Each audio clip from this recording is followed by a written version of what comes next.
อบแรกเราไปดูที่จุดแรกแล้วได้มา โอเคนะทุกคนตอนนี้มาต่ออันเพียกสองเฮารุ่นนำกันเด้อ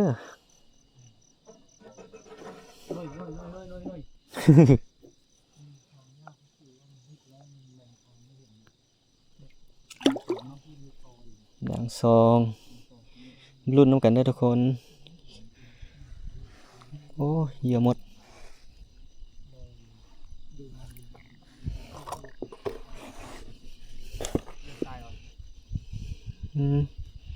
มีหอยตอดนะบ่เสริมตัวไม้ใส่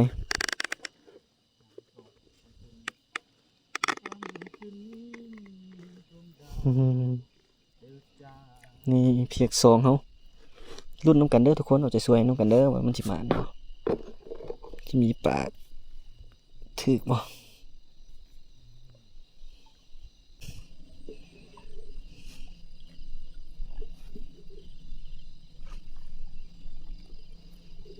โอ้นี่ปลาครึ่งได้แล้วได้โอ้ตัวใส่งามอยู่เด้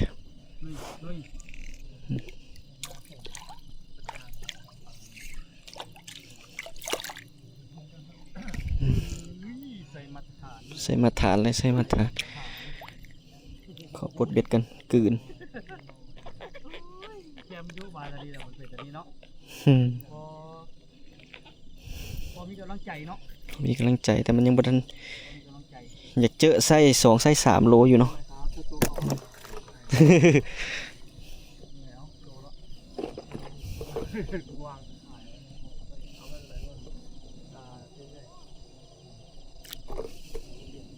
คืนกับทายยากได้ในนั้นเนาะ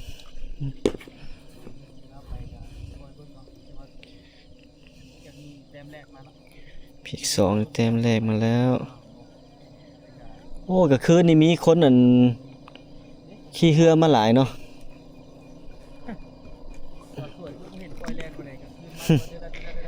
คนหากินกลางคืนหลายเนาะ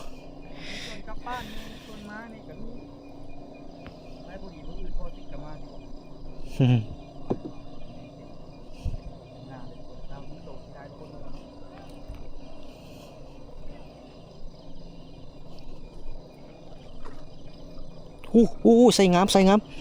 ใส่งามตัวนี้ใส่มาแล้วใส่มาแล้ว ใส่ตักไม่ใส่ตักใส่งาน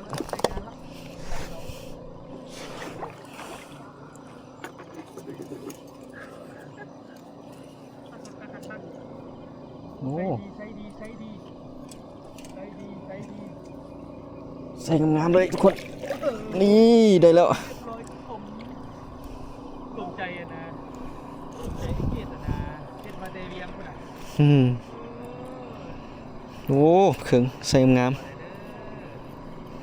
อุตส่าห์ผักกระดับโทรศัพท์ไปกินเลยบอกว่ามีโตแล้วที่ไทยเพิ่งจะได้เนาะคนไทยเรื่อยๆเนาะ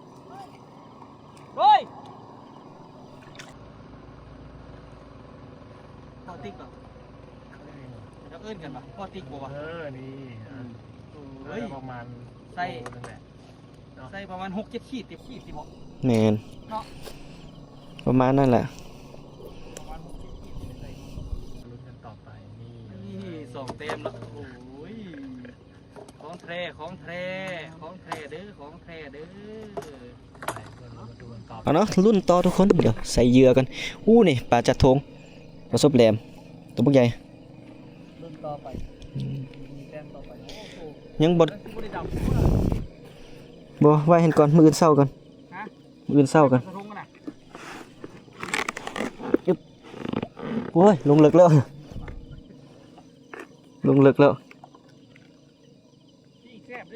แม่นแล้ว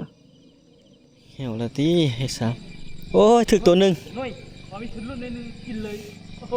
ถึกตัวนึงโอ้งามอยู่ได้ตัวนี้นะโอ้งามอยู่ใหญ่อยู่ใหญ่สำหรับเฮา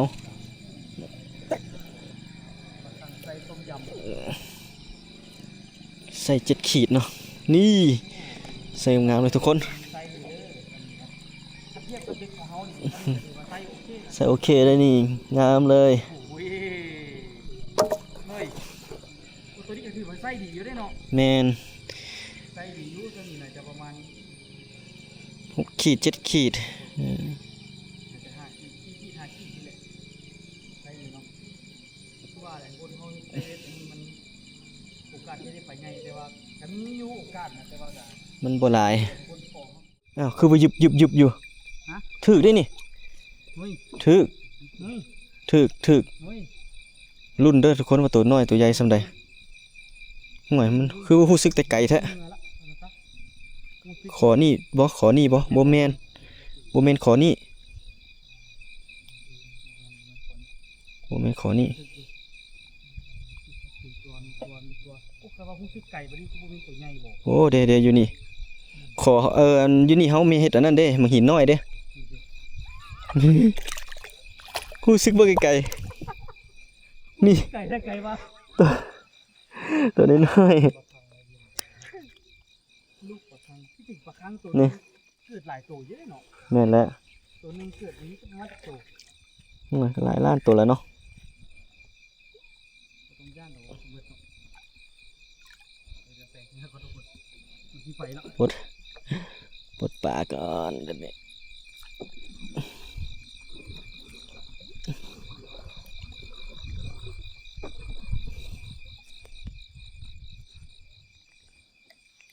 ปลดยากแท้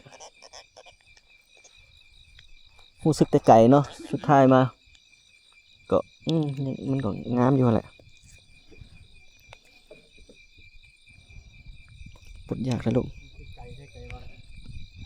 ไก่ไหนจะประมาณ2 ขีด 3 ขีด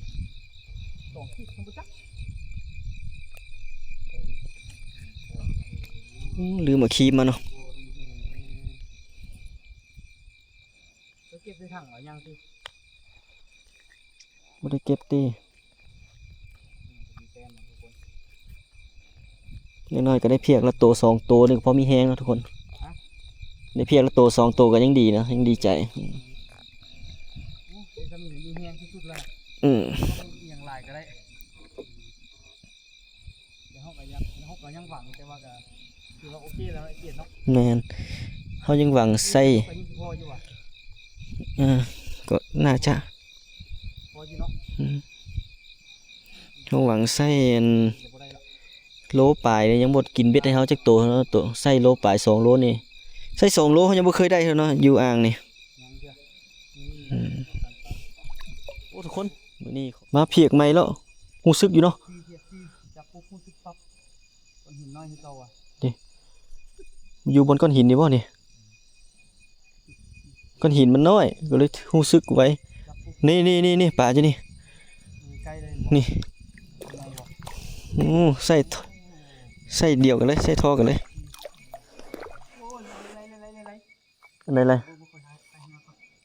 เก็บเอาที่ไหลให้เขามาครบมาที่หนูมาทำนี่ อืม ที่ โอ้ เขาปุ๊บมันปั๊บเลยเดี๋ยวโอเคนะใส่เนาะ จับแล้วรู้สึกเลยโอ้พอดีหลุด คนเลย พูดง่ายๆเลยนี่โอเคเราทุกคนติดตามเบิ่ง คนมาดูกันตัวจะแต้มนี่จับโซ่ดู ตัวใหญ่2 แต้ม เอาไปว่าจับให้ได้หลายที่สุด เจ้าจะได้เลยที่สุดตัวใหญ่2 ตัว พอละข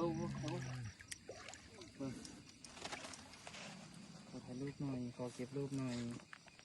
มาโซ่เลยไอเกียร์ดับเลยก็ได้เอาอันน่ะเอานี่นี่อันน่ะจะได้เห็นป่าทั้งลูกมันบอกว่าเนาะ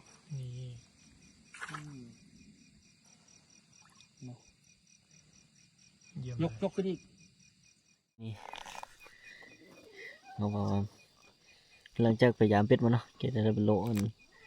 ฟันประสบเหรียญมาจัดทงมาไว้ปิ้งเอาไว้ปิ้งกินแซ่บได้ป่านี่ซีนมันแซ่บมันเป็นปลาหนังชนิดหนึงเนาะคนเคยกินบ่นี่ปิ้งกับเกลือทาปิ้งนี่แซ่บๆนี่ตอนนี้มันจะขาวๆเนาะแต่ว่าเวลาเอาไปปิ้งแล้วจะ บ่มีกินข้าวเลยมีแต่หอมหอมอืมอืมอาหารเสริมอาหารเสริมเอาไปปิ้งกินกับข้าวตอนอยากเนาะซองหอบซองมาแล้วมาแล้วตัวแรก คิดว่า ตัวแรกของหอบซองตัวแรกของหอบซอง รอก่อนรอก่อน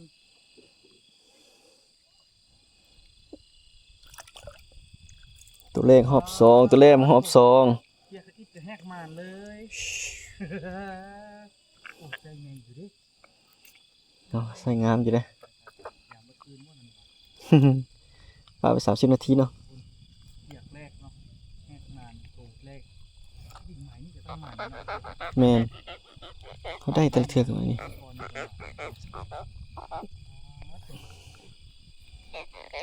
คนแต้มแรกของข้อสองเนาะ หอบซองหอบซอง ไทยทีตำแหน่งจะเป็นรุ่นน่าจะประมาณไทยทีที่ ปดประมาณนั่นแหละ ใส่3 ขีด เรามาแล้วประมาณ นี่เขาปลดออกมาขี้กี่เดือนจะออกมันจะนี่เลยเนาะเนี่ยป่าเนี่ยจะอยู่นี่เลยนี่ ใส่ไงอยู่ใส่ไงอยู่อองตองเริ่มมาเลี้ยง โอเคเนาะเก็บป่าแล้วก็เดี๋ยวรุ่นดังต่อไปรุ่นต่อไปเนาะข้างหากมีอันแต้มเดี๋ยวเขาจะถ่ายให้เบิ่งเรื่อยๆนะทุกคนรู้สึกว่ามีศูนย์มือเนาะ อย่าซุมาซุนอย่าซุมาซุนท่านผู้ใจแท้อย่ามาซุนมือผม โอ้ดิโอ้โหตัวน้อยตัวใหญ่ตัวนี้โอ้ถือว่าถึกแล้ว เทียบสองบ่ได้เลยทุกคนลืมบอกเนาะเทียบสองบ่ได้อันนี้เทียบสามอ่ะ อยู่ใส่อยู่ใส่เนาะ ซึ่งรุ่นทุกคน นี่โอ้ยังดึงอยู่ตัวนี้บ่แม่นเอ้าคือว่ารู้สึกมันแต่ไกลแท้ ตัวใหญ่แบบคือไก่แท้ เด้ ฮะใหญ่บอก โอ้ใหญ่อยู่เด้โอ้นี่รู้สึกมันแต่ไกลเลยพี่น้อง ทำโอ้ใจดีอยู่ อืม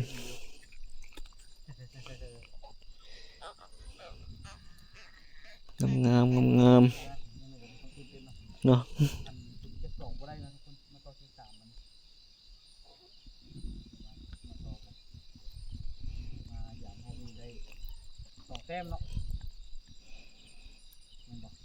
นี่แหละแต้ม2แต้ม2 เนาะ โอ้ คือ คิดว่ามันใส่โลแล้ว ไซโลอ่ะ บ่แม่น ไซกี้จริง ใส่ขีด ๆก้อนนั้นเนี่ยได้ไซโลเนาะ นี่ ไปคุยคิดว่าไม่ไซโล คิดว่ามันใส่โลโอ้ดึงแฮงเนาะพี่ทุกคนเก็บปลาละโอ้ยติดตามเบิ่งเนาะคันว่าได้เห็นแต้มอีกเดี๋ยวจิถ่ายให้เบิ่งเนาะรุ่นนำกันเด้อ